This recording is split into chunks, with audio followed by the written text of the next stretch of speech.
Vous écoutez le Libre Journal de la plus grande France, dirigé par Nicolas Stocker. Émission préenregistrée le 11 octobre 2018. Chers amis de Radio Courtoisie, bonsoir et bienvenue dans ce Libre Journal de la plus grande France. Bien, mes deux invités aujourd'hui sont l'un médecin et l'autre philosophe. Celui qui est médecin vient de tousser. Vous avez quand même une bonne santé, une bonne constitution. Docteur Soulier, on vous connaît maintenant sur Radio Courtoisie. Oui, tout à fait. Bonjour docteur, vous êtes médecin généraliste, homéopathe, acupuncteur, depuis le début des années 80, hein, c'est ça ? Oui. Une longue pratique. Oui. Bertrand Vergely, bonjour. Bonjour. Vous êtes philosophe, vous êtes un ancien élève de l'École normale supérieure de Saint-Cloud, essayiste, un agrégé de philosophie. Je commencerai de fait cette émission, puisque j'ai à la fois un philosophe et un médecin, par dire quelques mots du père fondateur, du parangon de la médecine, Hippocrate, bien sûr, dont on conteste à peu près tout d'ailleurs, jusqu'à son serment, historiquement aujourd'hui, mais bon. Philosophe et médecin, et en même temps, il sépare la médecine de la philosophie. Esprit scientifique, il est avant tout l'exemple de cette attitude d'esprit critique, toujours à la recherche de sources d'erreur qui est l'essence de l'esprit scientifique. Sa figure se dresse pour les temps futurs comme celle du médecin idéal. C'est le siècle de Périclès, ce fut son siècle, le 5e siècle avant Jésus-Christ. Il met à l'écart le divin. Les causalités chez Hippocrate sont naturelles. L'exemple de l'épilepsie, qui n'est pas une maladie sacrée pour Hippocrate. Il y a une certaine dénonciation, déjà à son époque, certaines formes de charlatanisme. L'objectif, c'est de distinguer définitivement la maladie du mal et la remettre dans le domaine d'un spécialiste, le médecin. Il y a un humanisme hippocratique, probablement. Le médecin hippocratique affirme que la finalité de la médecine n'est pas la réussite du médecin, mais l'intérêt du malade. Dans les traités hippocratiques, le malade est désigné par le terme anthropos, l'être humain. Toutes les autres distinctions étant secondaires, ce qui donc a fait parler d'un humanisme hippocratique.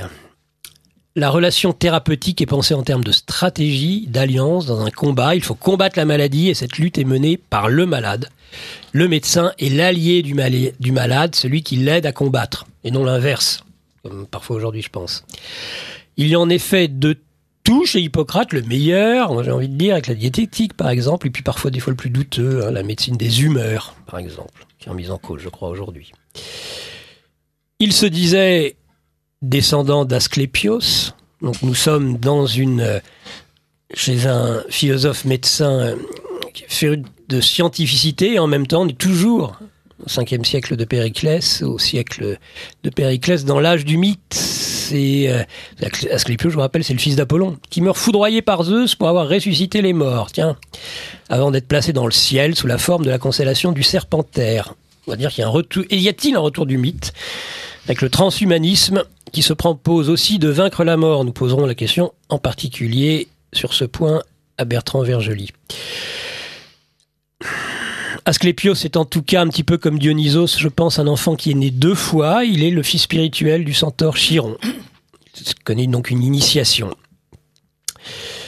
Appelé auprès du nouveau roi de Macédoine, Perdiccas II, que l'on croyait gravement malade, il aurait diagnostiqué une maladie d'amour, là je suis à nouveau sur Hippocrate, du jeune roi pour la courtisane de son père décédé. Je sais l'un comme l'autre, Bertrand Vergely, Olivier Soulier, vous êtes sensible à cette maladie de l'âme que l'on nomme le chagrin amoureux. Moi je pense que nous sommes aujourd'hui à un tournant majeur de la médecine, comme de la philosophie, avec peut-être l'émergence d'une nouvelle anthropologie religieuse qu'Annick de Souzenel appelle de ses voeux. Annick de Souzenel qui est, je sais, pour l'un comme pour l'autre, une grande source d'inspiration. Voilà pour cette introduction. Je vais maintenant à l'un et à l'autre passer la parole. Et puis peut-être, parce que je pense, Olivier Soulier, vous vous définissez souvent comme un médecin du sens. Et vous, Bertrand Vergely, comme, entre autres, un philosophe de la présence. Je crois que vous nous expliquez que les philosophes, ils n'ont strictement rien compris à Dieu. Et cette philosophie de la présence tend justement à réintroduire Dieu dans la philosophie, Bertrand Vergely. Oui, tout à fait. Je pense que l'expérience de la présence, c'est l'expérience de la pensée au sens fort. C'est-à-dire, la pensée, c'est pas simplement une réflexion, c'est une réflexion vécue qui fait vivre quelque chose que l'on a réfléchi et même qui le fait résonner à l'infini. C'est ce qui nous amène dans la méditation. Et la caractéristique de la philosophie, c'est d'être présent à soi, présent aux autres, présent au monde et présent au mystère de l'existence. Et là où je dis effectivement que les philosophes n'ont pas compris quelque chose à Dieu, c'est que on ne comprend rien à Dieu si on ne voit pas que c'est une présence ineffable. On pense toujours à Dieu en termes de cause et d'explication rationnelle par rapport à ce qui existe. On se trouve au niveau de la réflexion et on n'est pas au niveau de la pensée fondamentale. Et donc, Dieu est parfaitement accessible, même s'il nous dépasse totalement, et on commence à comprendre quelque chose dans l'ordre de la présence. Donc, il y a un énorme problème, et donc, la présence, c'est quelque chose qui a été pensé par la phénoménologie, et on n'en est qu'au début de l'analyse de ce que cela signifie. Merci Bertrand Vergely. Olivier Soulier, médecine du sens, après la philosophie de la présence. Et vous considérez que les médecins n'ont rien compris à la médecine et à la guérison. Faut parler de médecine du sens. Non, Olivier. Nicolas, je n'irai pas jusque-là. Je pense que la médecine a compris beaucoup de choses à la physiologie, à la pathologie et à la technique. Et il faut rendre hommage à tous ces grands médecins qui ont construit la médecine moderne actuelle. Mais nous sommes aujourd'hui face à un manque de sens qui occupe à la fois le sujet en tant que malade, en tant que souffrant, mais qui occupe aussi l'être humain en tant que vivant, dans le sens où nous voyons ce monde dépourvu de sens qui se détruit lui-même sans rien comprendre. Et je pense que il y a une aspiration très profonde actuelle aux êtres humains à retrouver le sens. Et que c'est dans cet aspect-là que je voulais travailler. C'est de ça dont nous parlons. Je pense que l'être humain n'est pas une bête de sexe, c'est une bête de sens. Et c'est ça qui nourrit vraiment sa vie, et c'est ça qui le différencie de l'animal, qui a juste le sens de se reproduire merveilleusement, certes, mais d'une génération à l'autre, alors que l'être humain, lui, il a un autre objectif, qui est de comprendre On peut dire qu'aussi le moyen de la vie, c'est l'amour. Le but de la vie, c'est la conscience. Et la conscience, c'est le sens que l'on peut donner aux choses.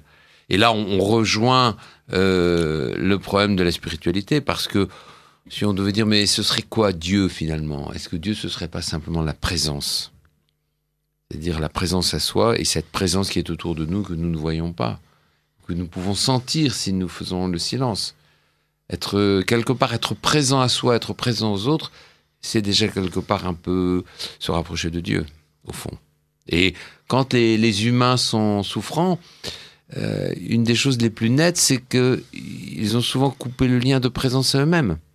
Pourquoi ça a pu m'arriver ça ? Mais qu'est-ce que j'ai là ? Mais au fond, est-ce que finalement la maladie, ce n'est pas juste une sorte de petite sonnette d'alarme pour dire, mais tu es sûr que tu es présent à toi ? Tu es sûr que tu es présent à tes objectifs ? Et tu es sûr que tu es présent à ta vie ? Et est-ce que tu aimes ? Est-ce qui est important pour toi ? Peut-être. Merci messieurs pour cette introduction rapide. Sur Radio Courtoisie, bien sûr, qui est une radio culturelle, nous insistons toujours sur vos ouvrages, aux uns et aux autres. Je crois, Bertrand Vergely, que vous avez, en 2017, votre dernier ouvrage sur Obscure Lumière, les Obscures Lumières, c'est bien ça, aux éditions du Cerf. Oui, mais c'est l'avant-dernier. Ah, c'est l'avant-dernier. Depuis, vous avez... L'année dernière, j'ai beaucoup publié. J'ai publié un livre sur la prière, un livre sur les lumières que j'ai intitulé Obscure Lumière, et un livre qui s'appelle La destruction du réel, et dans lequel j'ai achevé ma réflexion sur le transhumanisme, et qui avait commencé avec l'homme-dieu et qui avait continué par le traité de résistance pour le monde qui vient. Je recommande en particulier aux auditeurs de Radio Courtoisie, j'en avais déjà parlé dans une émission précédente, il y a déjà un bon moment, parce que j'avais trouvé ce livre absolument formidable, Prier une philosophie, je crois, hein, oui. Voilà. Merci. Et c'est aux éditions Olivier. C'est au Carnet Nord. Voilà. Merci. Et vous, Olivier, Histoire de vie, Message du corps, aux éditions Sens et Symboles. Alors on va partir justement, j'ai essayé, parce que c'est pour éviter que ça parte un petit peu dans tous les sens, j'ai envie de dire, on va essayer de suivre un ordre dans nos réflexions, évidemment. Vous êtes tous les deux tout à fait maîtres de votre parole et je ne vais pas vous coller dans une sorte d'entonnoir de la réflexion. Vous pourrez vous évader à chaque fois que vous le souhaitez d'un plan que j'ai essayé de bâtir autour de deux grands axes, comme les deux arbres plantés au milieu du Jardin d'Éden, la connaissance et la vie. On va commencer par la connaissance, on va commencer par la médecine. Et peut-être une première question, mais je sais qu'à chaque fois que l'on parte de la médecine ou que l'on parte de la philosophie, vous allez pouvoir vous répondre, parce que vous vous connaissez déjà très bien, tous les deux. Et j'aurais aimé revenir un moment... Olivier Soulier, sur l'embryologie déjà. On en a déjà parlé il y a 2 mois sur une des émissions d'été du livre journal de la plus grande France sur Radio Courtoisie. Mais j'aimerais que vous me réexpliquiez un petit peu, que vous réexpliquiez pour les auditeurs de Radio Courtoisie en matière d'embryologie, parce que je crois que c'est aussi une de vos grandes spécialités. Ce que vous considérez comme étant pour le chemin de chaque embryon, qui est de refaire en fait le monde à partir de son origine. C'est un peu ça. Oui, beaucoup plus précis que moi. L'idée m'était venue il y a quelques années en parlant avec Jean-Pierre Relier, qui était professeur de réanimation néonatale et qui avait fait en quelque sorte calculer le temps qu'aurait duré la grossesse si la croissance dans l'utérus se passait à la même vitesse que la croissance extra-utérine. Vous savez que dans l'utérus, ça va extrêmement vite et que c'est une sorte de courbe qui monte si on devait la représenter, et que si on développait cette courbe en la mettant à l'horizontale à la même vitesse que la croissance d'un enfant entre 1 an et 10 ans, eh bien on aurait une grossesse qui durerait non pas 9 mois, mais qui durerait 550 millions d'années.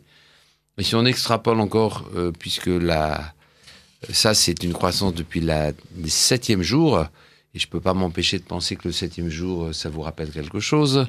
Qu'est-ce qui se crée en 7 jours? C'est la création dans la Bible. Et après ça, c'est aussi l'implantation de l'œuf dans l'utérus. Entre 1 et 5 jours, il y a une croissance à taille égale. Et donc, si on faisait une extrapolation, on arriverait à quelque chose, un timing de grossesse de pratiquement l'équivalent du Big Bang. Donc, l'idée générale était de dire que toute grossesse reproduit finalement l'humanité, enfin l'histoire de la vie depuis le début, et que, en s'inspirant de cette idée-là, que je considérais comme poétique, même si, quelque part, en repensant à Bergson l'autre fois, il pensait que finalement la création avait quelque chose de poétique, et qu'elle pouvait s'inspirer de cette manière-là. Eh bien, je dirais que nous allons faire de la poésie, et que cette poésie nous dit que chaque être humain, c'est pas juste un tout petit morceau, mais c'est finalement la totalité de la vie qui se refait depuis le début. Et si on part de cette idée-là, on comprend aussi pourquoi, dans le très beau film La Liste Schindler, il y a à la fin cette citation qui dit sauver un homme, qui sauve un homme sauve toute l'humanité.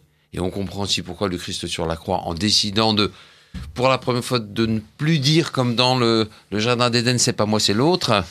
C'est pas moi, c'est le serpent. Eh bien, en disant, c'est pas moi, mais je prends la responsabilité. Comment un seul être humain qui prend la responsabilité d'un acte qu'il n'a pas posé, eh bien, inverse le système. Et je veux dire que cette puissance appartient à chacun d'entre nous, et l'embryologie nous le montre. Voilà. Et je pense qu'Annick de Souzenel expliquait que l'embryon, je crois que vous serez d'accord, à 6 mois à peu près, il est formé. Donc le 7e mois étant, comme dans la Bible d'ailleurs, le mois comme le 7e jour, le jour le plus dangereux. Alors, non, je dirais les choses autrement. Là, attention, petite correction scientifique, l'embryon est totalement formé à 2 mois. 2 mois.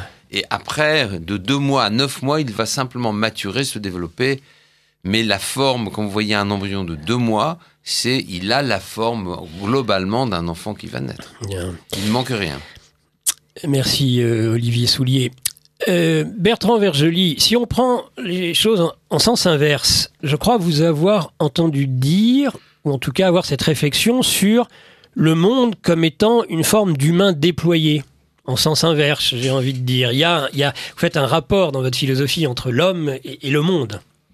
Ben, écoutez, si on analyse la nature, on s'aperçoit de quoi? On s'aperçoit que la nature est un tout unifié, intelligent et qu'à un certain moment, le modèle de l'homme est nécessaire pour comprendre la nature. Et si on prend l'homme comme structure unifiée, intelligente, individualisée, nous apercevons que pour penser tout, nous passons par l'homme. On appelle ça de l'anthropomorphisme, c'est pas de l'anthropomorphisme, on ne peut pas penser autrement. Le fait de parler de l'homme, le fait de parler du monde, le fait de parler de l'être, c'est toujours quelque chose qui est un tout unifié intelligent. Jamais on ne parle de la réalité en étant ni unifiée, ni intelligente, ni individualisée. Et donc, c'est ce qui m'a amené à dire que l'image de l'homme est quelque chose de fondamental pour tout structurer. Et quelque part, en ce sens, l'homme est fait partout. Et en ce sens, ce tout unifié intelligent, il se trouve déjà en Dieu. Et l'homme est l'image de Dieu. Et on peut dire quelque part, tout est l'image et de l'homme et de Dieu. Bien. On va... Oui, Olivier, vous vouliez ajouter quelque chose. Oui, et effectivement, je suis tout à fait d'accord avec Bertrand. La nature, c'est de l'humain déployé. Et d'ailleurs, on utilise, en médecine, en homéopathie, on utilise vraiment en disant que chaque mouvement qui peut être en déficit ou en difficulté à l'intérieur d'un humain a son remède qui existe dans la nature. Et d'ailleurs, Hahnemann, le fondateur de l'homéopathie, disait « Il n'est pas possible que Dieu, dans sa grande sagesse, n'ait pas mis dans la nature les mouvements et les moyens nécessaires à soigner les maladies qu'il nous amène à rencontrer. » Ouais. Alors, ceci, il y a de l'un, il y a aussi de la dualité. Et Docteur Soulier, dans votre ouvrage, donc Histoire de vie, message du corps, aux éditions Sens et Symboles, vous nous parlez de ces cellules. Alors faire un petit peu d'embryologie, mais qui sont en fait des cellules à l'origine qui sont à l'extérieur de l'embryon de départ et qui vont migrer vers l'enfant. Et vous avez cette belle formule en page 35 qui revient sur le commandement de l'Éternel à Abraham, qui est « Va vers toi ». Moi, je trouve ça extrêmement intéressant de se rendre compte que finalement, certaines cellules du corps humain sont un apport qui n'est pas originel. Il n'y a pas un œuf qui va se développer tout seul, il va y avoir un apport extérieur. Pas tout à fait, pas tout à fait. En fait, il y a quelque chose de particulier qu'on appelle les lignées germinales. La lignée germinale, ce sont les cellules qui vont servir à la reproduction. C'est quand même pas rien. C'est-à-dire les cellules des ovules et les futurs spermatozoïdes. Oui. Ce qui est intéressant, c'est que dès le début de 3e, 4e jour de l'œuf qui se promène dans la trompe et qui commence à se diviser, bien les cellules qui vont assurer la reproduction de la génération suivante sont déjà en train de se mettre un petit peu en dehors et vont en quelque sorte se réfugier dans la racine du placenta et laisser l'enfant se développer complètement pour ne remigrer et coloniser ce qu'on appelle les créatures urogénitales, c'est-à-dire dans l'arrière du dos, ce qui sera les futurs ovaires et testicules avant qu'ils ne migrent à leur place définitive, eh bien, va revenir recoloniser ces zones-là. Ça veut dire que, par rapport à nous-mêmes, il y a toujours quelque chose de nous qui nous regarde nous développer dans une pensée réflexive, dans une position de distance, comme s'il y avait déjà Dieu en nous, ou ce qui est assuré d'être notre suite, qui nous regarde pour venir nous utiliser ce véhicule pour la génération suivante. Et cette capacité que l'on a, la manière dont la vie prend soin d'elle-même, ça veut dire, quelque part, vous êtes dépositaire de mon héritage, bâtissez-vous, quand vous serez mature, je viendrai vous habiter, et vous aurez la charge de me reconduire jusqu'à la génération suivante. Et il y a quelque part quelque chose comme ça dans une analogie. C'est pour ça que j'avais fait l'analogie avec Abraham, parce que finalement, Abraham arrive à la maturité quand Dieu lui dit « va vers toi ». C'est-à-dire que d'abord, il grandit dans son pays d'origine, et après, quand il est suffisamment mûr, Dieu lui dit « maintenant, vis ta vie, mais va vers ce qu'elle doit être ». Et c'est intéressant de voir que cette petite chose-là nous habite, et que notre immaturité, c'est quand nous avons quelques jours, et notre maturité là, notre future maturité, c'est pratiquement à 6 semaines dans l'utérus. Donc, vous voyez, ça ouvre à énormément de choses. Comment ?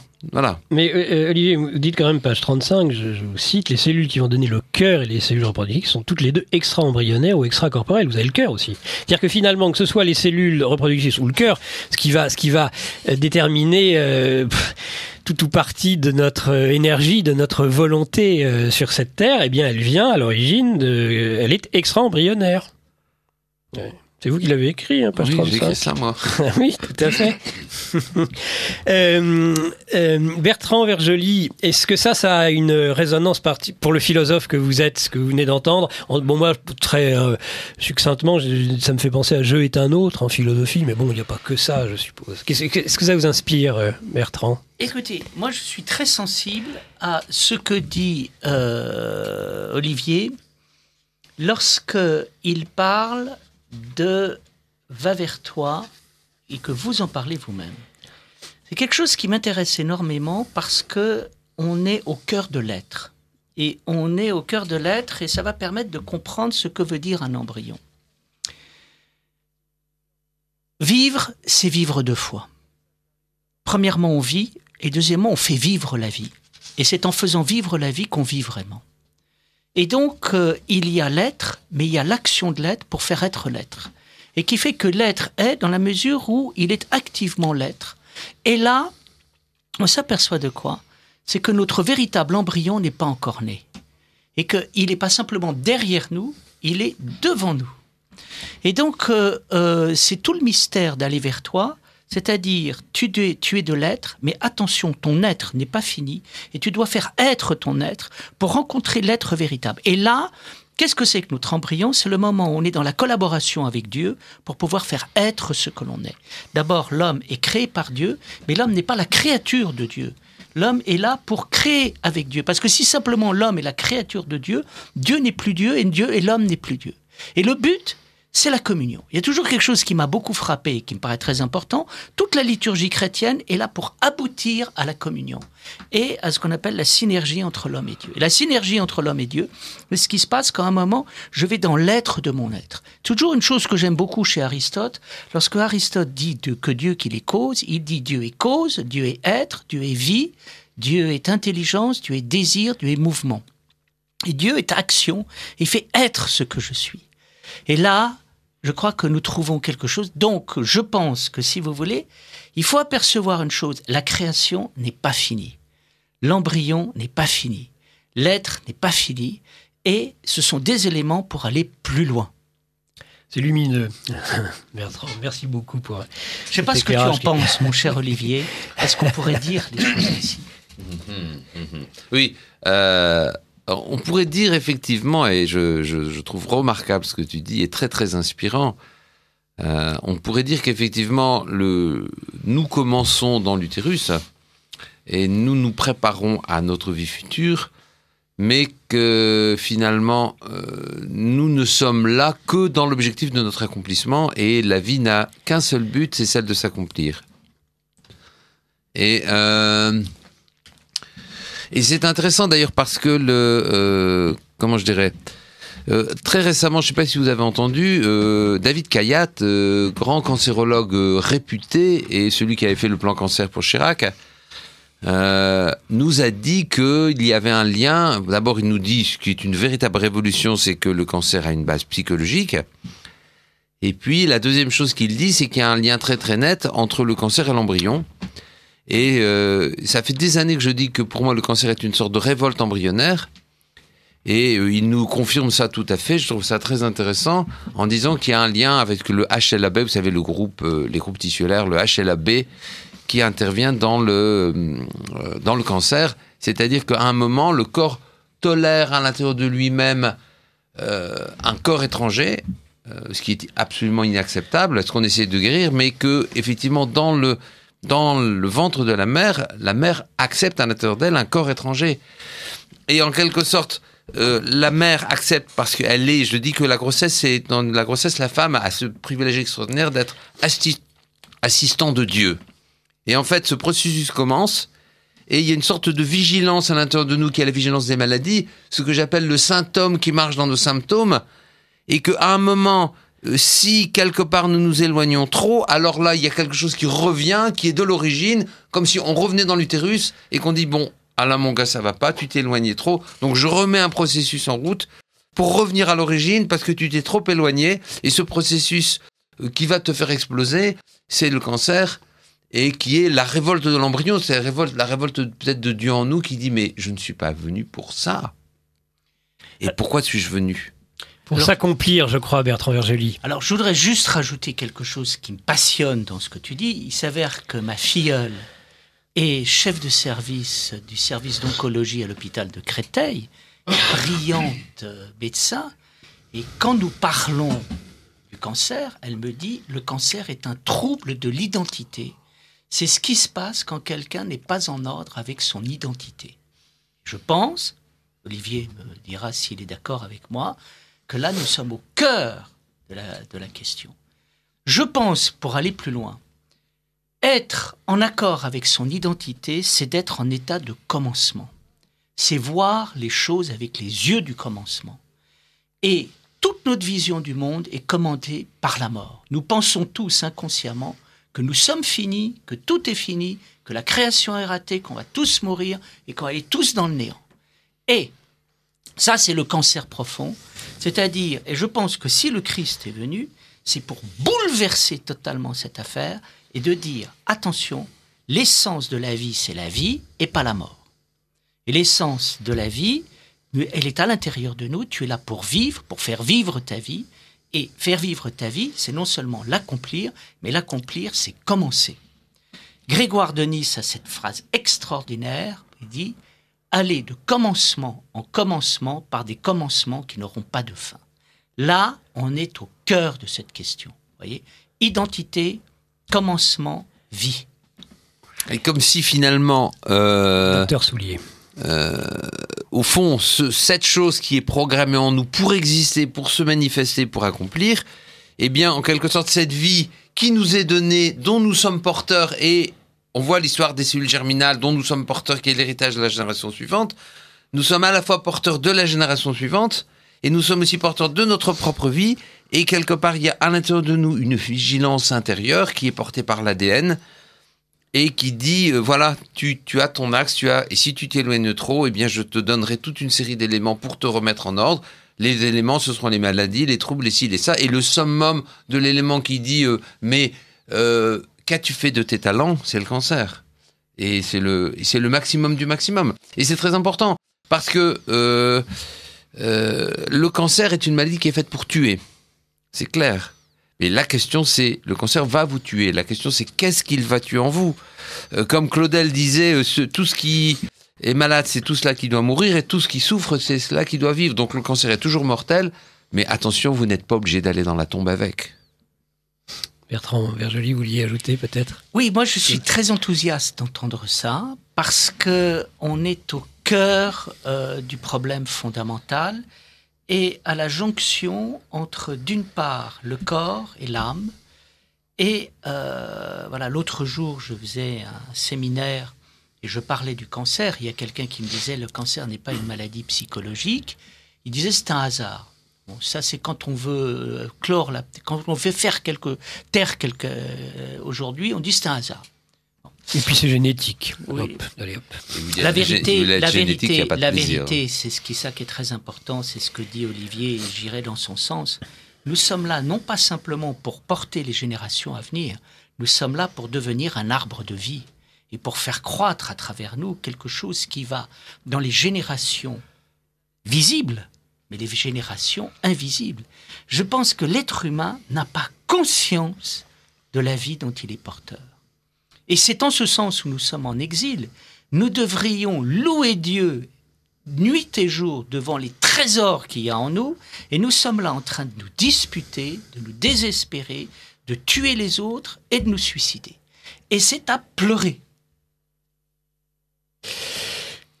Avant le cancer, il y a, pour conforter l'identité, pour questionner l'identité, Olivier Soulier, il y a le microbe déjà. Alors vous dites l'homme, c'est un microbe qui a réussi peut-être, mais il y a Et vous dites d'ailleurs qu'à l'origine de toutes les maladies, il y a un microbe qui se balade quelque part. Hein. Oui, il y a. Alors, nous sommes tous des microbes qui ont réussi, ça c'est clair. On sait qu'au départ de la vie, il y a 4 milliards d'années, il y a que des microbes, puis qui vont s'associer entre eux avec des processus qu'on connaît bien, l'endosymbiose. On sait bien d'ailleurs qu'à l'intérieur de nous, les mitochondries, pour ne citer qu'elles, sont des anciens microbes qui se seront convertis pour nous aider. Donc ça, ce sont des choses qu'on connaît. Et les chloroplastes dans la lignée végétale, ce sont des anciennes bactéries qui servent à fabriquer effectivement de l'oxygène à partir du gaz carbonique. Donc ça, c'est... Voilà. Donc, et nous nous sommes complexifiés de plus en plus dans toute une série de mouvements. Et ces mouvements-là sont une sorte d'équilibre qui est de l'humain qui est dans le monde et le monde qui vérifie l'humain en permanence par l'intermédiaire des maladies. Donc ça, c'est... voilà. Et dans chaque maladie, un microbe va intervenir. On a pensé pendant longtemps que les microbes étaient là que dans les maladies infectieuses. Et puis, avec les années, et je suis complètement d'accord avec ça, et c'est un de mes ressentis, pressentis très anciens, qu'il y a un microbe dans chaque type de maladie. Même dans la maladie d'Alzheimer, on sait que ces fameuses plaques sont des séquelles d'infections microbiennes. On retrouve maintenant des microbes dans des sciatiques, dans les infarctus, dans la schizophrénie. Donc il y a ce sont des présences de sérologie, d'activation microbienne d'une façon très importante. Donc au départ il y a le confrontateur. Faut imaginer que le microbe c'est l'adversaire ontologique au sens d'Annick de Souzenel. Oui. C'est-à-dire c'est celui qui est là, comme me disait Annick un jour, n'oublie jamais que ce n'est pas ton ennemi, c'est ton adversaire, celui qui va te faire grandir. Donc et c'est ça toute l'incompréhension de la médecine, c'est pourquoi attaquer nos ennemis, nos adversaires, plutôt sans comprendre que c'est eux qui vont nous apprendre. Ce ne sont pas nos ennemis, ce sont nos adversaires. Et tous les microbes finalement sont très bons. La médecine de Claude Bernard, la médecine consciente, disait qu'aucun microbe n'est spontanément pathogène. Aucun. Ça vous inspire, Bertrand? Oui, je pense tout de suite au tennis. Et au tennis, un adversaire n'est pas un ennemi.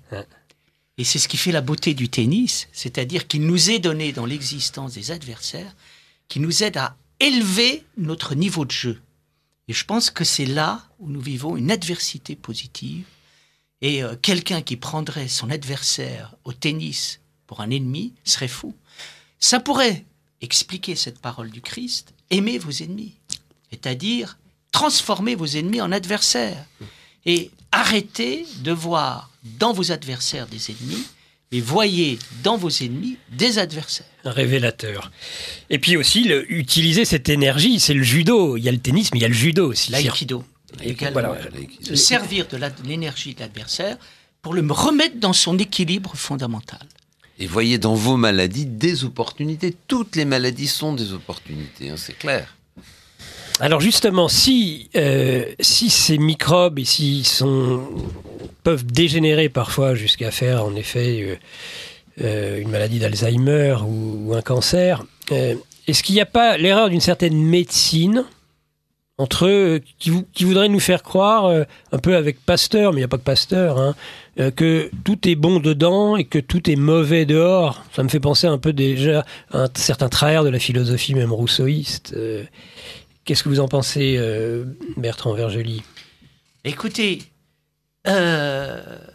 Hegel explique une chose, c'est que l'essence de la philosophie, c'est Dieu, et Dieu est l'unité de l'extérieur et de l'intérieur.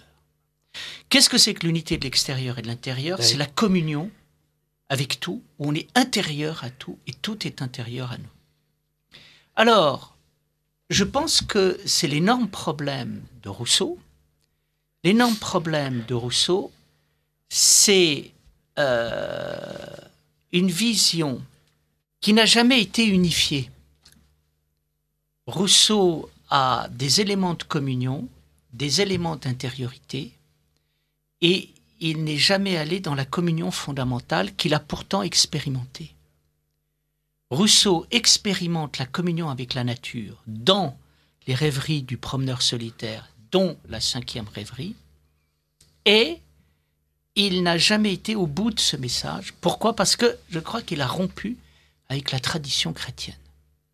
Et donc, la vision de Rousseau est marquée entre la tragédie et l'utopie.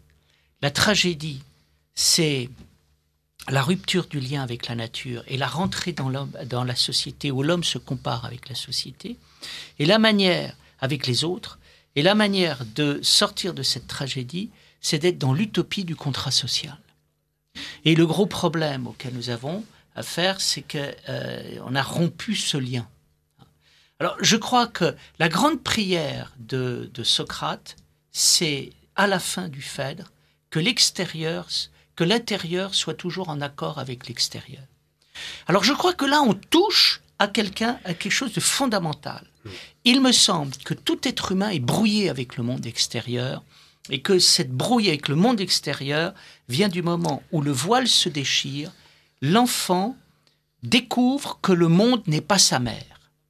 Et il ressent une douleur terrible, il ne se remet pas de cette douleur, et il recherche tout le temps, à la fois dans le désespoir et dans l'utopie, de revenir en arrière. Or, il ne voit pas qu'à un moment, le voile se déchire pour aller vers quelque chose de beaucoup plus grand.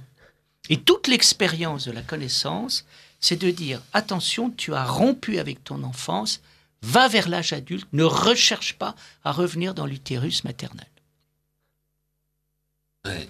Olivier Soulier. Alors là, Bertrand, il y a là des choses absolument extraordinaires. Il y a beaucoup de choses. On pourrait reparler, on pourrait reparler de Pasteur, hein, qui finalement, en fait, on pourrait dire que d'une façon un peu provocatrice, le fondateur du transhumanisme, c'est Pasteur, finalement. Vous vous souvenez que Pasteur, au départ, dans ses recherches, quand il était plus jeune, voulait recréer un humain au départ de rien, comme Frankenstein, finalement. Et comme il n'a pas réussi, il fait un accident vasculaire cérébral où il marque son impuissance. Et du coup, il décide de parler des microbes. Mais il a, quelque part, là, il y a une erreur fondamentale de Pasteur quant à la considération de la vie. Maintenant, si on revient à ce petit enfant qui est dans l'utérus et qui, finalement...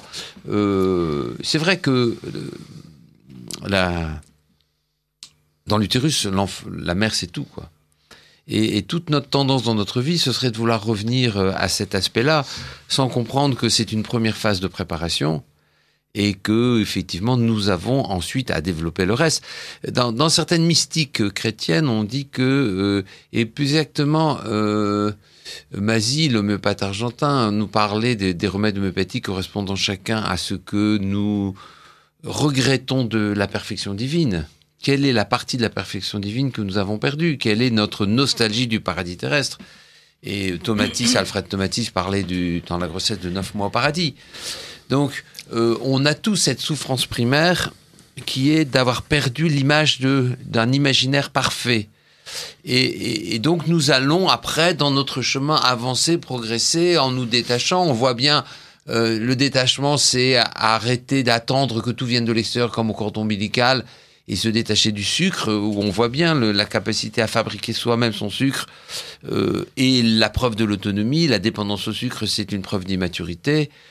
Et on voit bien que toutes les religions, dans les jeûnes, dans le carême, dans le ramadan, dans la cèse, vont nous amener à dire arrête d'attendre de l'extérieur, tu as la capacité à faire de l'intérieur. Et tout philosophe, tout méditant sait que le meilleur de soi, la plus grande clarté d'esprit, on la rencontre quand on est dans le jeûne. Et que, quelque part, ça vient faire naître des choses de nous. Donc, tu vois, Bertrand, il y a là des choses extraordinaires à dire à ce niveau-là. Et je vous lirai tout à l'heure un petit truc extraordinaire que j'ai un petit texte que j'ai trouvé qui s'appelle le dialogue embryonnaire et qui montre bien la réalité de ça. Tout à l'heure, alors. Bertrand, vous vouliez ajouter quelque chose? Oui, il s'avère que cette semaine, j'ai commenté dans un cours que je fais de théologie morale, j'ai commenté la parole qui est dite dans Matthieu 23, lorsqu'il est dit « Je suis le Dieu des vivants et pas les morts ». Or, ce qui est très intéressant, c'est que le Christ dit ça à les Sadducéens qui ne croient pas à la résurrection. Et qu'est-ce que disent les Sadducéens? Dans la résurrection, est-ce que, au fond, je pourrais retrouver ma femme, je pourrais retrouver mon mari? Et le Christ dit, Dieu est le Dieu des vivants et non pas le Dieu des morts. Ça veut dire, mon pauvre ami, dans la résurrection, tu n'auras plus besoin de te marier parce que ce sera mieux que le mariage. Et qu'est-ce que tu veux? Toi, tu veux toujours revenir vers ce qui a été. Tu veux aller non pas vers le mariage à venir, mais tu veux revenir dans le mariage au passé. Et c'est ça qui considère la mort. C'est-à-dire, tu veux toujours revenir à l'image ancienne. J'ai été très intéressé de réfléchir sur une chose, c'est pourquoi notre époque est-elle l'époque du désespoir ? Pourquoi c'est tous ces livres de philosophie sur l'athéisme, le désespoir, la révolte, qu'est-ce que fait Dieu face au mal ? On ne peut pas croire en Dieu à cause du mal. Et j'ai découvert la chose suivante, c'est que chez tout philosophe, il y a un idéaliste déçu. Il aimerait se réveiller le matin et trouver un monde idéal. Ne trouvant pas le monde idéal, il dit « Dieu n'existe pas, je suis désespéré et il n'y a aucun sens de la vie ». Et il ne voit pas une chose, c'est que ce qui est dit, c'est de dire « Attends, le sens n'est pas donné parce que tu vas avoir mieux que le sens donné. Le sens, ça va être toi quand tu donnes du sens. Ça va être le sens. » Et nous sommes dans quelque chose qui consiste à dire « Le sens n'est pas donné, donc il n'y a pas de sens. » En gros, qu'on m'appelle la direction, il y a quelque chose qui ne va pas. Qu'est-ce que c'est que cette histoire ? Nous ne sommes pas au paradis et tout. Non, tu vas y être et c'est toi qui vas le faire, le paradis. Il y a bien un divorce avec le monde extérieur. Merci Bertrand Vergely, merci Docteur Soulier.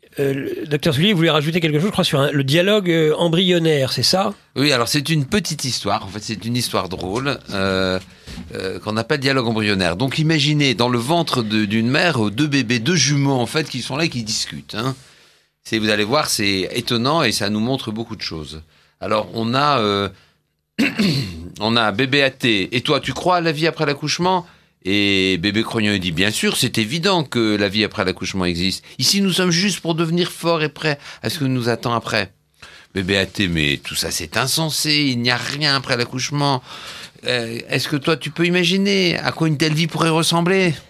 Eh bien, bébé croyant, je ne connais pas tous les détails, mais après être passé dans un tunnel, là-bas, il y aura beaucoup de lumière et beaucoup de joie. Et par exemple, là-bas, on va manger avec notre bouche.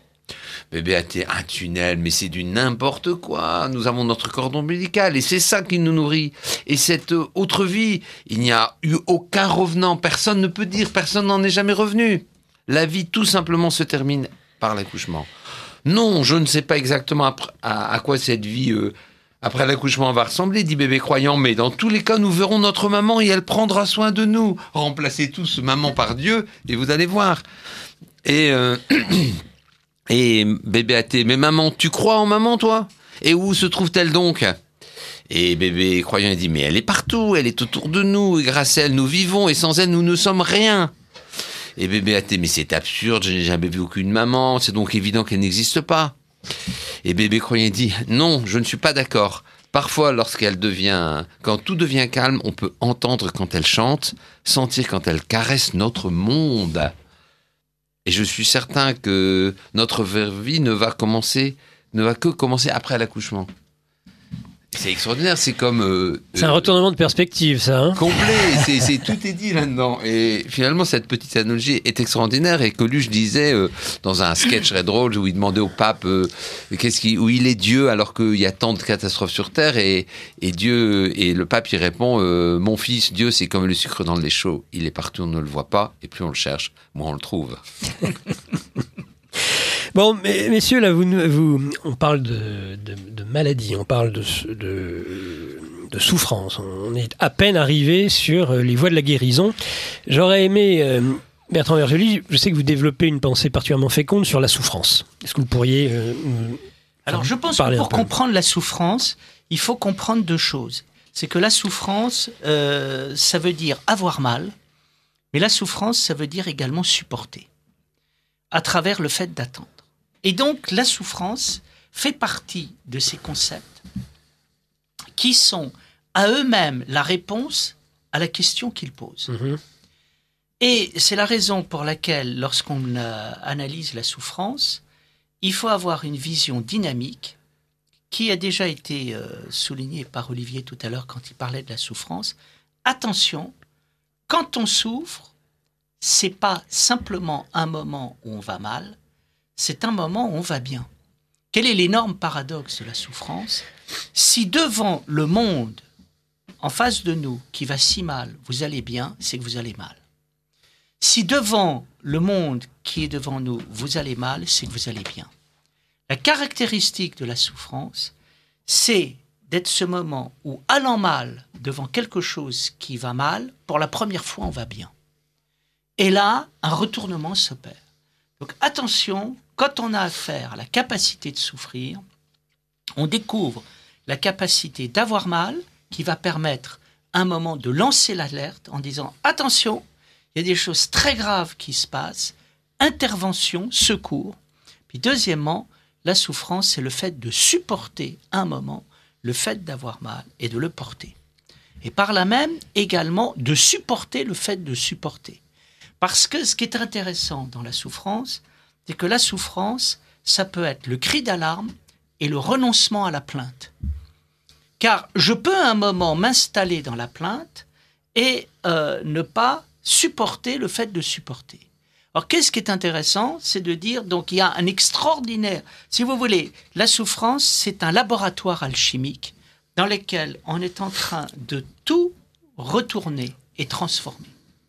Donc, c'est quelque chose de tout à fait extraordinaire qui a été magistralement manqué par le christianisme, qui est tombé dans un dolorisme par manque de méditation et de calme devant ce qui se passait.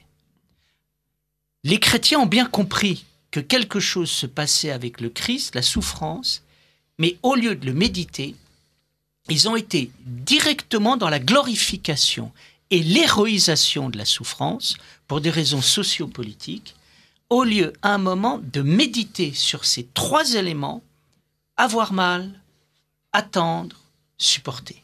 Et le double sens de avoir mal, qui est d'un côté de subir, mais de l'autre côté de réagir au fait de subir par la sensibilité. Donc, il nous faut tout repenser. Nous sommes passés aujourd'hui d'un monde qui était dans l'algophilie à l'algophobie. On est dans le bien et le mal à propos de la souffrance et on n'est pas du tout dans l'expérience de l'élaboration. Seule, à un moment, la psychanalyse, commencer à lever le voile en disant « Attendez, quelqu'un souffre, il se passe quelque chose, écoutons ce qui est en train de se faire avec toutes les forces de vie par rapport aux forces de mort qui ont lieu à l'intérieur de cela. » Donc je pense, si vous voulez, qu'il faut repenser tout ça, réélaborer. J'avais écrit un livre il y a 20 ans sur cette affaire. Je pense qu'un jour, je serai amené à devoir réécrire quelque chose, parce que les choses se sont réélaborées en 20 ans. Merci Bertrand Vergely.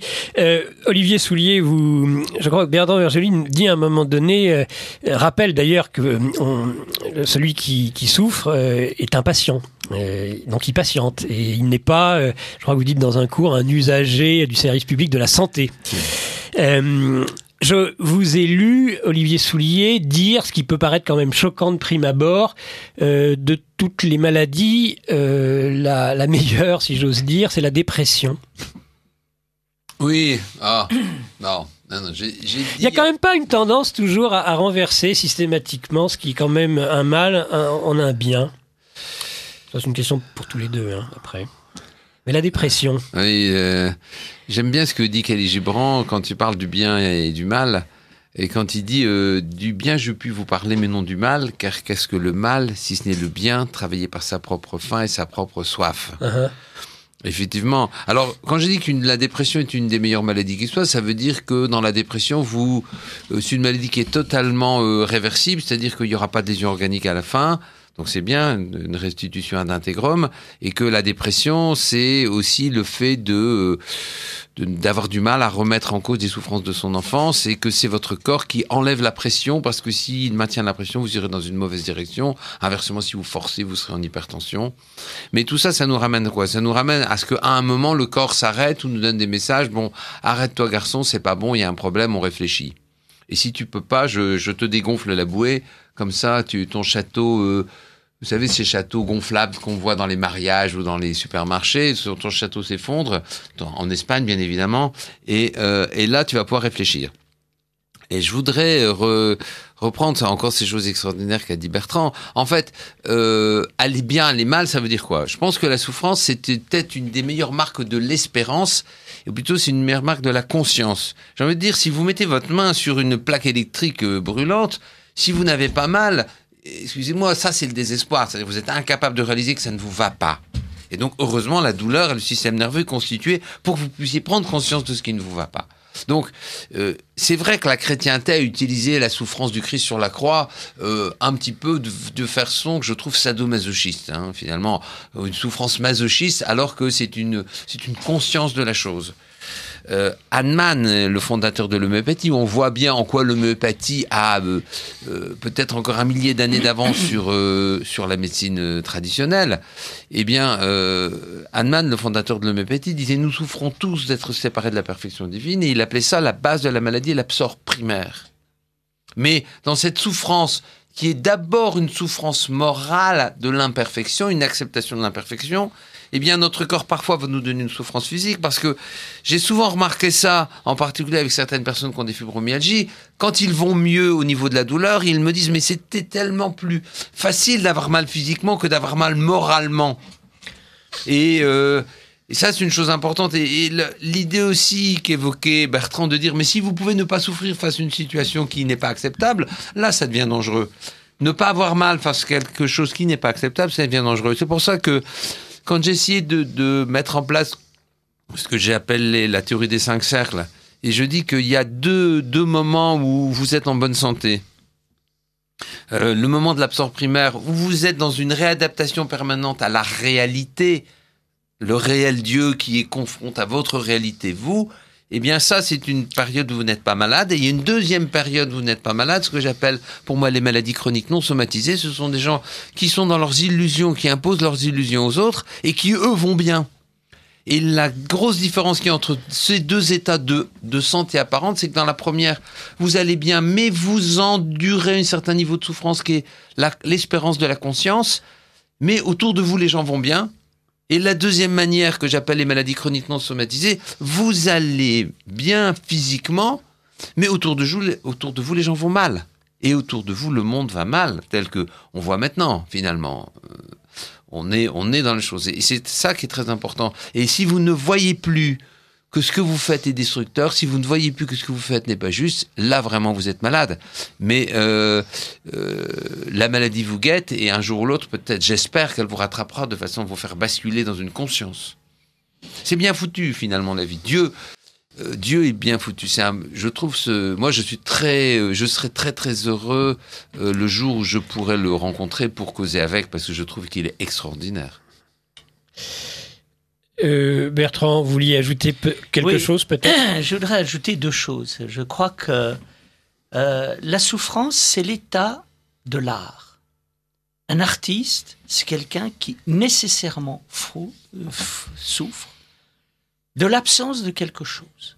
Et c'est ce qui fait sa création. Et là, je ne suis pas du tout masochiste en disant ça.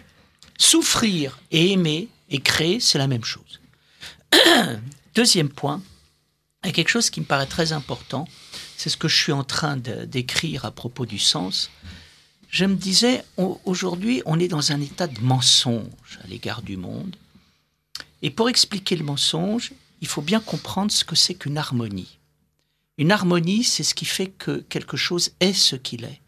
Et pour que quelque chose soit ce que c'est, il faut qu'il y ait une harmonie entre le fond et la forme. Quand il y a une harmonie entre le fond et la forme, on est dans la plénitude, ça déborde.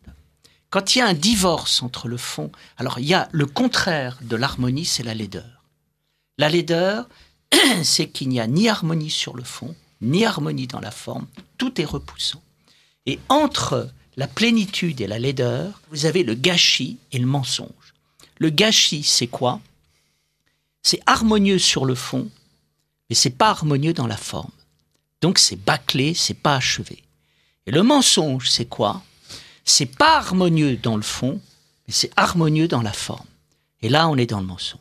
Et quel est le gros problème qui est le nôtre ? Nous sommes dans le mensonge. En apparence, ça va, mais dans le fond, c'est pas réglé, rien ne va. Et on fait comme si tout allait bien.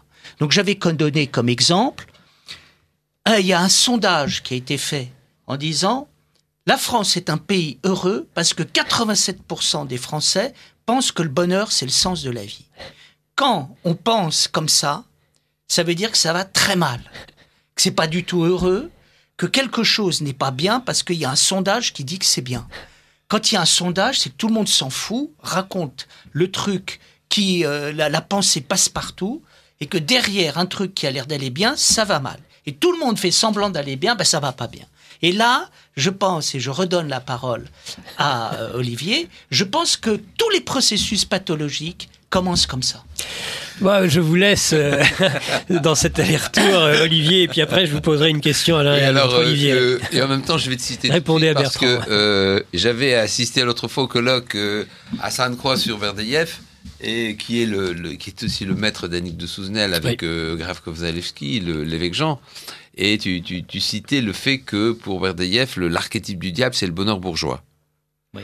Et c'est donc l'apparence de tout va bien, Madame la Marquise. Il y a ce que j'appelle moi les cavaliers de l'Apocalypse. Il faut, on doit, les principes, etc. La tradition dont Ravel, qui est d'ailleurs enterré, je ne sais pas si vous savez, au même cimetière que est enterré en fait Charles Aznavour maintenant. Ravel est dans le même cimetière à Montfort-l'Amaury. Ravel disait la tradition, c'est l'intelligence des imbéciles. Et finalement. C'est quoi cet artificiel ? Moi, je trouve que la vie, elle a une force, une ténacité extraordinaire dans sa capacité à détruire ces processus artificiels. Elle a un acharnement sans égal en disant tu veux faire ça ? Ok, vas-y, mais moi, je vais intervenir parce que je suis là. Je t'aime tellement, en fait, finalement. Mon corps, je t'aime tellement, ma vie, je t'aime tellement, Dieu m'aime tellement dans mon corps, mon immunité m'aime tellement que jamais elle ne tolérera que trop longtemps tu restes dans ce qui n'est pas juste. Et perpétuellement, je veux venir là, et on est dans « écoute-toi » dans Shema Israël, écoute ce qui se passe, et ton corps va te le dire. Et l'artificiel, l'extérieur, et c'est vrai qu'on est dans une société qui est de plus en plus dans l'extérieur, et qui devient à ce sens-là dramatique. Et finalement, quand on parle de... J'ai envie de dire, quand j'ai terminé mes études de secondaire, je me suis interrogé sur ce que j'allais faire, et j'aurais été très intéressé par faire de la philosophie ou faire de la médecine. Et mon oncle qui était chirurgien m'a dit, tu gagneras mieux ta vie avec la médecine qu'avec la philosophie, et puis tu pourras soigner les gens, tu verras, c'est un grand plaisir de les guérir et de les voir aller mieux. Et donc j'ai suivi ce principe-là, mais j'ai envie de dire que j'ai toujours pas compris la différence entre la philosophie et la médecine, mais je vous promets que je cherche. Bertrand ? La différence, c'est que la première philosophie était une médecine de l'âme, et que cette médecine de l'âme, elle était pratiquée par les pythagoriciens qu'on appelait les thérapeutes. Et les thérapeutes s'apercevaient de quoi ? Que quand à un moment on pratiquait la méditation, la pensée, c'est-à-dire le retour à la présence, on réordonnait l'ensemble de la personne, corps, âme, esprit, et par là même, on permettait de soigner. Et donc, tout d'un coup, ils se sont aperçus qu'il y avait la médecine par la médecine, et puis qu'il y avait une médecine qui était une médecine d'un autre type. Et je crois que je suis très attaché à l'idée que faire de la philosophie, c'est prendre soin de soi. Et c'est retrouver son équilibre fondamental qui est la pensée. Prendre soin de soi, prendre soin de l'autre. Vous parliez de souffrance qui était bien plus lourde à porter que la souffrance physique, qui est la souffrance de l'âme, cette souffrance de l'absence. La souffrance amoureuse, alors, je vous pose la question à l'un et à l'autre, cette souffrance amoureuse, et l'amour, par contre, et par ailleurs, pour revenir sur un des derniers colloques que vous avez fait, Olivier Soulier, l'amour c'est une guérison, mais c'est aussi une sacrée souffrance parfois. Hein. Oui, c'est une sacrée souffrance. C'est surtout, on avait parlé d'amour et de guérison en fait, aux confins de la religion et des neurosciences et de l'aborie. En fait, dans l'amour, au départ, chacun de nous peut tomber amoureux. Alors, vous voyez, on dit tomber comme si c'était... Et en fait, c'est surtout ce qui tombe, c'est les limites de nous-mêmes. Et cet effondrement des limites de nous-mêmes, de l'état amoureux de départ, qui est physiologique, parce que le Dieu est un coquin, il a mis ça pour que nous allions jusqu'à la reproduction. On dit que ça dure 2-3 ans, le temps de faire 2 enfants. Mais vous croyez ça ? Oui, il y a une neurophysiologie comme ça, c'est clair. Il y a quelque chose qui fonctionne comme ça. C'est vrai que ça marche. Ça, c'est l'amour animal. Non. C'est l'effondrement des limites de soi. C'est une sorte de catharsis, de sentiment que l'autre, mais qui est finalement retrouver la mère parfaite en l'autre. C'est-à-dire retrouver cet état recherché de nostalgie du paradis in utero, et l'autre est la mère parfaite. Et puis, ça n'a qu'un temps. Enfin, in utero, mais en même temps, vous parlez d'odeur souvent. Oui, alors les odeurs, oui, parce que ça c'est encore autre chose. C'est-à-dire que l'odeur nous permet de repérer la complémentarité des gènes HLA. Ça c'est une chose importante, on pourra l'expliquer. Mais donc au départ nous sommes dans un état où l'autre est la mère parfaite, et puis un jour on se rend compte que ce n'est pas vrai. C'est-à-dire qu'on est reconfronté à la souffrance de dire non, c'est pas le paradis, on n'est plus dans le ventre de la mère, et là. C'est comme disait très bien Scott Peck dans Le chemin le moins fréquenté, vous avez une remontée des limites de soi, et là on arrive à quelque chose de très important où on quitte l'état amoureux pour entrer véritablement l'amour, et l'amour c'est être attaché, intéressé, comme il dit, à l'évolution spirituelle de l'autre. Et là l'état amoureux c'est ça. Et ça c'est une première chose. La deuxième c'est que en matière de maladie, on sait que y a, vous vous souvenez, laborie, activation, fuite, lutte, inhibition, les mouvements primaires de réaction du reptilien et du paléolimbique. Et en fait, quand on voit ça, l'amour, c'est une inhibition. C'est intéressant parce que je m'inhibe pour l'autre, j'accepte quelque chose pour l'autre, pour la croissance de cet autre qui est en face de moi et dont je suis intéressé à sa croissance, mais en même temps c'est l'autre qui est en moi dont je suis intéressé à la croissance, et je vais inhiber certaines choses extérieures inutiles pour favoriser cette chose-là. Et on est encore avec Annick de Souzenel, là, et c'est le 7e jour, le Shabbat, c'est-à-dire le retrait divin. Oui, bien sûr, mais l'ontologie de l'amour. Le point le plus important, et peut-être un des points qui m'a le plus éclairé en médecine depuis des années, c'est de découvrir en fait que la maladie c'est aussi une inhibition. C'est-à-dire que vous vous trouvez dans une situation et vous savez pas comment réagir. Et vous êtes en quelque sorte figé. Et quand vous êtes figé, vous accumulez des zones où vous ne savez pas comment faire, qui sont potentiellement des zones qui vous amèneront à tomber malade. Ces zones, vous les accumulez dans votre enfance parce que le moment venu, vous savez, Bion, le psychiatre, disait le travail d'un parent, c'est de rendre des émotions invivables en émotions vivables. Pas de le faire à la place, mais de passer de l'invivable au vivable. Et quand vous n'arrivez pas, les choses restent invivables et elles sont potentiellement des programmations de maladie. Et en fait, parce que vous êtes inhibé parce que l'autre ne s'est pas inhibé pour vous aider de passer. Hein, ça me fait penser à la phrase d'homme est le préféré de Dieu. Votre parent, par rapport à un enfant, il est dans une inhibition choisie et décidée. J'inhibe ma puissance, il faut que je décroisse pour que tu croisses. Et donc, en fait, on a toute cette notion de l'inhibition et qui consiste à dire, voilà, l'enfant a dû s'inhiber, il n'a pas réussi à grandir, il est bloqué sur quelque chose, et l'amour qui est de l'inhibition, c'est-à-dire je m'inhibe pour toi, je m'inhibe pour l'autre, dans le sens où j'ai compris que à deux, ça va faire un troisième qui est plus grand que moi. Dans mon seul intérêt, Dieu est plus grand que moi, mais l'amour est plus grand que moi. Et donc, cette bascule de l'inhibition entre une inhibition subie et une inhibition choisie et décidée, c'est ça qui va être l'amour. Et si on réfléchit finalement, vous voyez, c'est la grande bascule de la guérison, c'est ça. L'inhibition, c'est la maladie, l'inhibition, c'est la guérison. Et qui nous donne l'exemple de l'inhibition, c'est le Christ sur la croix. Imaginez Zeus en Christ, qui dirait, quand on va le masser, non, c'est moi Zeus, je vous tue tous. Et voilà. Attendez, comme dirait Coluche circuler, il n'y a rien à voir, on est 5000 ans en arrière. Pourquoi c'est extraordinaire l'action du Christ? Parce qu'il accepte de s'inhiber. Sinon, s'il dit, regardez, je suis tout puissant, quand Pilate le met au défi, regarde, toi tu es fils de Dieu, demande à ton père qu'il vienne t'aider, ah oui, mais s'il avait fait ça, il n'aurait rien compris. C'est justement parce qu'il a été capable de faire l'inhibition que d'un seul coup tout bascule. Il nous montre le rôle de l'amour inhibition, l'amour acceptation d'une souffrance, pas comme un masochisme, mais de la compréhension que, à travers ça, on va vers du plus grand. Et moi, je dis en tant que médecin que notre organisme est une machine extraordinaire à aller vers du plus grand et à aller vers l'accomplissement. Bertrand Vergely, est-ce que cet embryon qu'il faut faire croître, dont vous nous avez parlé tout à l'heure, c'est par la force de l'amour qu'on le fait croître, justement? Alors, à condition de bien comprendre ce que veut dire l'amour. Ah, alors allez-y, parce que nous écoutons. Je crois qu'il faut comprendre... Je crois qu'il y a 3 éléments dans l'amour. Le premier élément de l'amour, c'est le feu. C'est ne rien faire à moitié. faire les choses de tout son être. Et c'est ça que commence la question de la mort, l'amour. Et là, c'est la transmutation de l'éros, où à un moment, on rentre, on devient du feu, des pieds à la tête. Le deuxièmement, c'est l'expérience de la philia.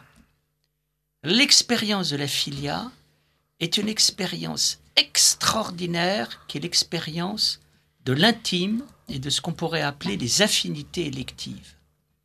J'aime quelqu'un, mais j'aime parce que j'entends une parole à l'infini qui circule à travers nous, qui va de lui à moi à lui. C'est ce que dit très bien Montaigne lorsqu'il parle de la Boétie. Pourquoi je l'aimais? Parce que c'était lui, parce que c'était moi, parce que c'était quelque chose qui passait dans l'intime. Donc on est passé du feu à l'intime. Troisièmement, on débouche sur ce qu'est l'agapé. Tous les discours que j'entends sur l'agapé, je les trouve très ennuyeux, très moralisateurs. En gros, il ne faut pas penser à soi, il faut penser à l'autre et être dans le don. Et on dit tout de suite, faut pas. Bien, c'est pas ça. Et je pense qu'Olivier a très bien expliqué ce que c'est que l'agapé. J'aurais une petite réserve sur le mot inhibition. L'agapé, qu'est-ce que c'est? C'est le moment où, comme le dit très bien Olivier, je vais vers le plus grand que moi. Qu'est-ce que c'est que le plus grand que moi? C'est le passage de l'être que j'ai été à l'être qui va être. Il y a quelque chose qui est extraordinaire dans l'amour humain, c'est le moment où on est capable de se dépasser pour l'autre. Et l'autre devient plus important que nous. D'où ça vient, ça? Ça vient de la mutation du passé à l'avenir.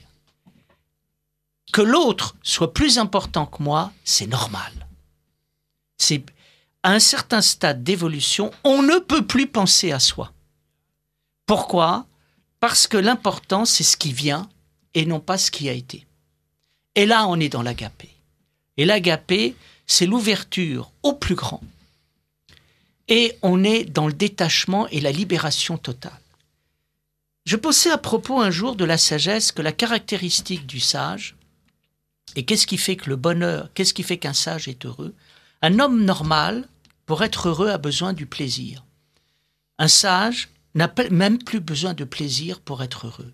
Il n'est pas heureux parce qu'il a du plaisir, il est heureux parce qu'il est heureux. Là, on est dans le dépassement, le détachement. Il ne pense plus à lui. Donc, qu'est-ce que c'est que l'agapé? C'est le moment où c'est le plus grand qui a pris possession de nous. Et alors, le plus grand s'exprime à travers tout.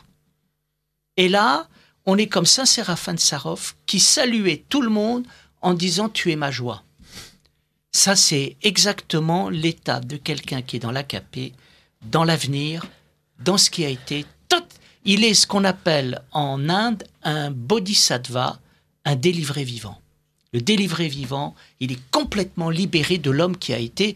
Et ça donne du sens à la libération de l'ego. Et ça donne du sens au lâcher-prise, c'est-à-dire on a dit au revoir au passé. Quand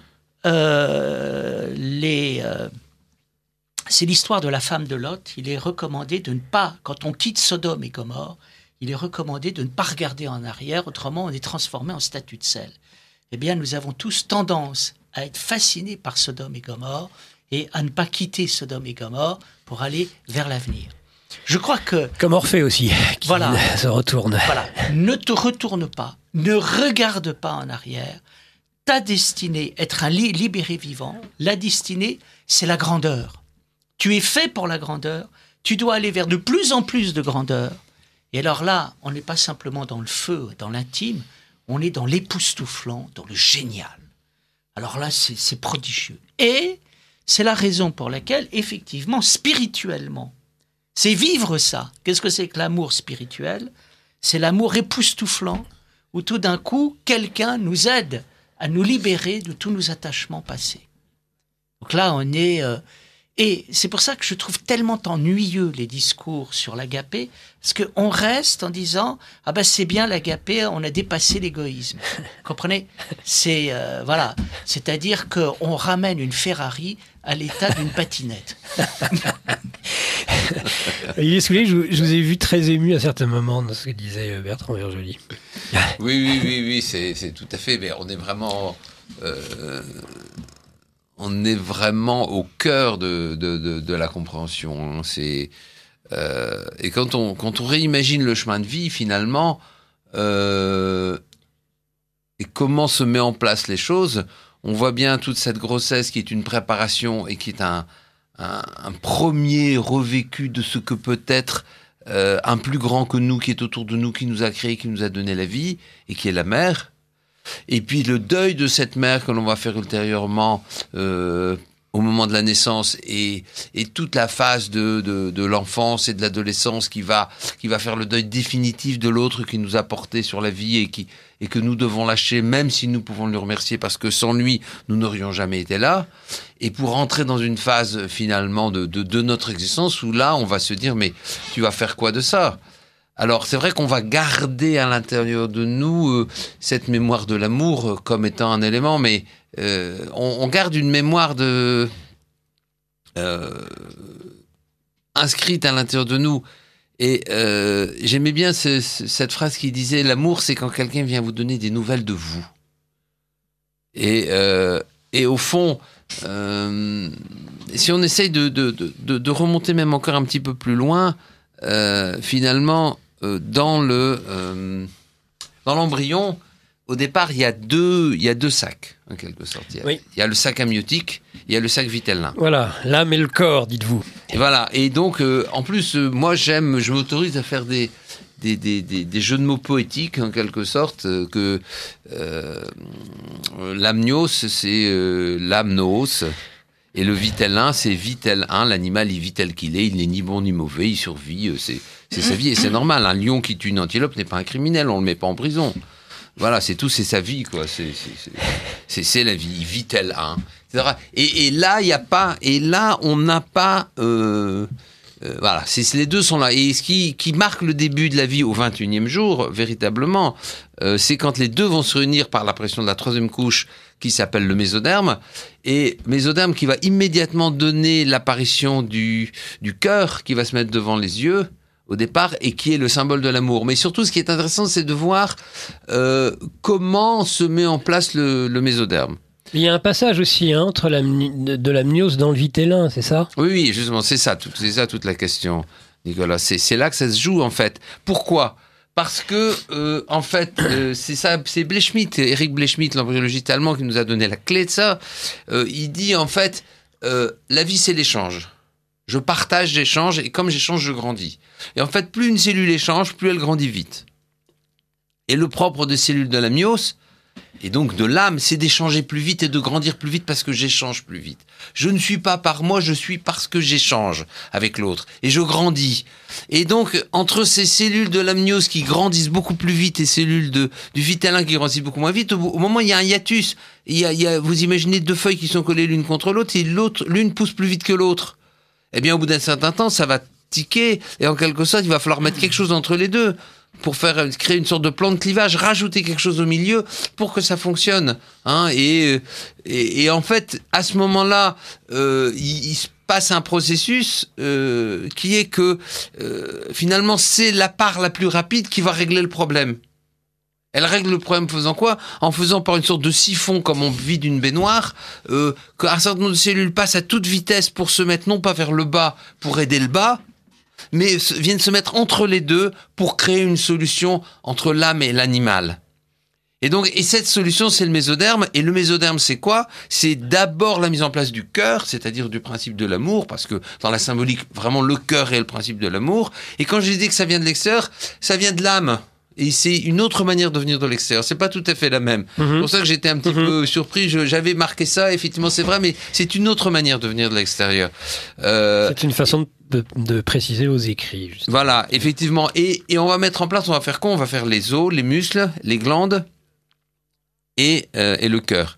C'est-à-dire que je peux penser je t'aime, je peux avoir un corps pour survivre, mais si j'ai pas des bras pour bouger, des hormones pour avoir des émotions, pour amplifier mes émotions, pour ormao, j'excite, j'anime, je mets en mouvement pour être mis en mouvement. Et si j'ai pas le cœur pour aimer, eh bien, ça va rester l'être mort, ça n'existera pas. Et donc, Et le cœur, c'est la mise en place de l'amour.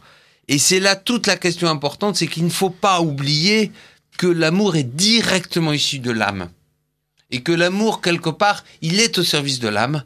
Et que c'est ça qui est très important. Alors effectivement, l'amour, on va d'abord le voir parce que le cœur, il est circulatoire et la circulation, ça vient d'abord de l'utérus, enfin ça vient d'abord du placenta et ça vient d'abord de la mère. Donc on va confondre finalement comment il a fonctionné au début et comment il est fait pour fonctionner.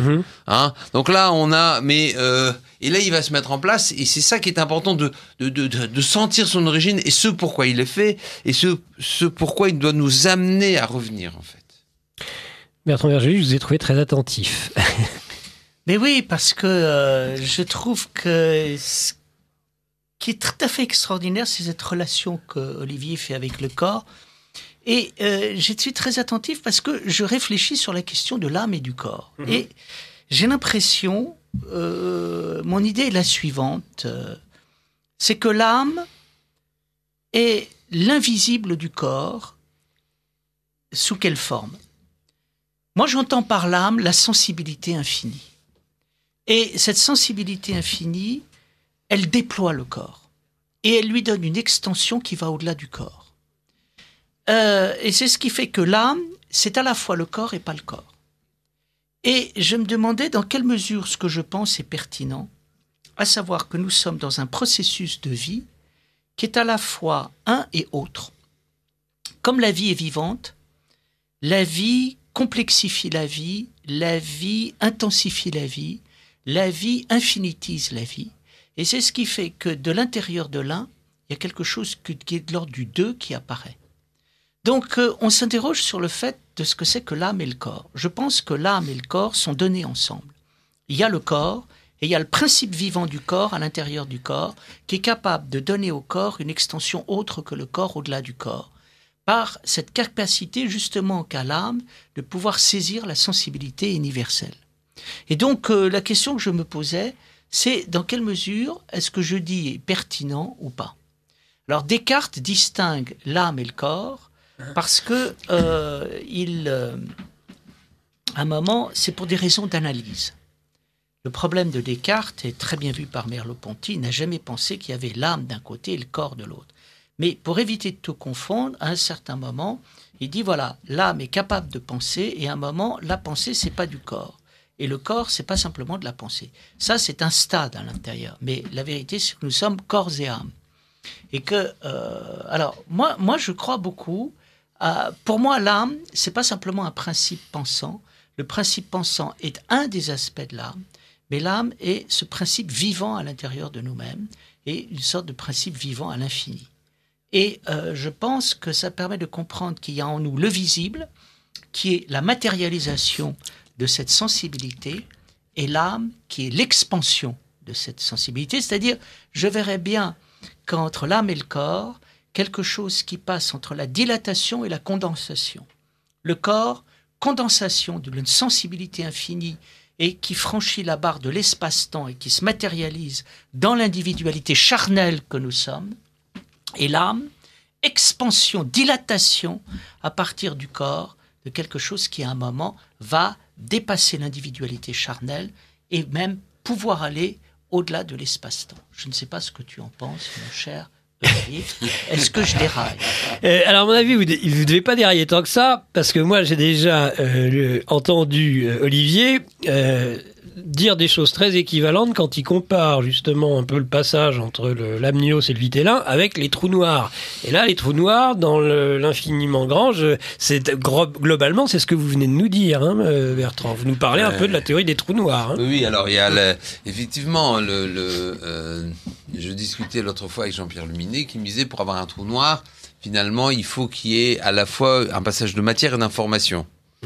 Et on peut effectivement considérer que dans ce qu'on appelle le nœud de Hansen, cette espèce de spirale, d'écoulement qui permet de passer comme un siphon, en quelque sorte, ce qu'on voit dans un siphon de baignoire. Quand l'eau coule dans le siphon de baignoire, c'est comme ça que ça se passe. C'est comme ça qu'il faut l'imaginer. Eh bien, on a à la fois une passage de matière, parce qu'il y a des cellules qui glissent, Et on a un passage d'information parce que ces cellules sont porteuses d'une information. Et donc, je pense qu'effectivement, ça fonctionne comme un trou noir. Et c'est pour ça que là, l'infiniment grand et l'infiniment petit revient. Quand j'ai fait le film sur l'embryologie, j'ai vraiment montré le lien entre les vents solaires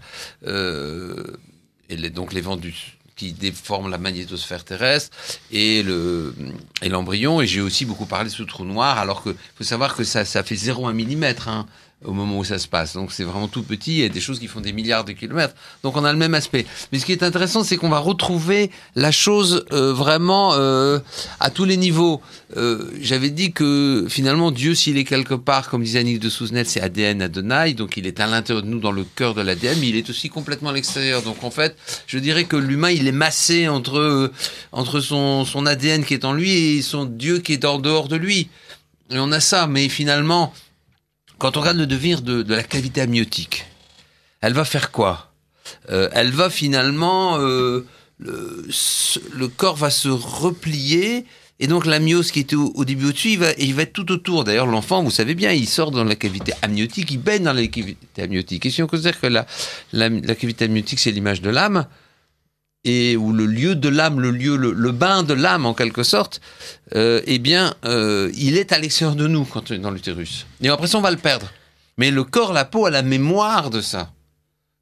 Qu'un jour, effectivement, elle était en contact. Donc on pourrait dire que la peau a une espérance perpétuelle d'être en contact avec l'âme. Donc l'extérieur de notre corps, il a une expérience complète d'être en contact avec l'âme. Donc on est fait pour ça. Mais il y a une autre petite partie, à un moment où le liquide amniotique, au lieu d'être uniquement à l'extérieur, il est emprisonné à l'intérieur de nous. Il est emprisonné à l'intérieur de nous quand sur le plancher de l'amnios, donc de ce ballon de baudruche qu'est l'amnios, va se créer une petite gouttière qu'on appelle la plaque neurale, puis la gouttière neurale, puis le tube neural, dans lequel nous allons emprisonner un peu de ce liquide, parce qu'on va se refermer dedans. Vous imaginez, vous êtes dans la mer, et puis vous fabriquez un tuyau, et dans le tuyau, il y aura du liquide, qui est le liquide qui était autour, parce que naturellement, vous allez en laisser un peu dedans, puis vous allez le fermer aux deux extrémités. Et ce liquide, ça veut dire quoi? Le liquide céphalorachidien. Donc en fait, on l'a à l'intérieur de nous. Et c'est intéressant parce que je dirais que la partie la plus profonde de l'esprit et du cerveau, c'est le liquide céphalorachidien. Et il est comment le liquide céphalorachidien? Il est vide, quoi, en gros. En gros, il est vide. C'est pour ça que toutes les anomalies du liquide céphalorachidien, comme ce qu'on a dans les scléroses en plaques, c'est des maladies de l'âme. Et finalement, nous avons ce vide à l'intérieur de nous, qui est le liquide céphalorachidien. Et nous avons aussi ce vide à l'extérieur de nous, enfin ce non-vide qui est devenu un vide puisque le liquide amniotique est parti, et nous sommes en quelque sorte effectivement brassés entre ces deux forces. Bien, écoutez, chers auditeurs de Radio Courtoisie, on va atterrir tranquillement, faire la pause technique, et on revient tout de suite avec vous.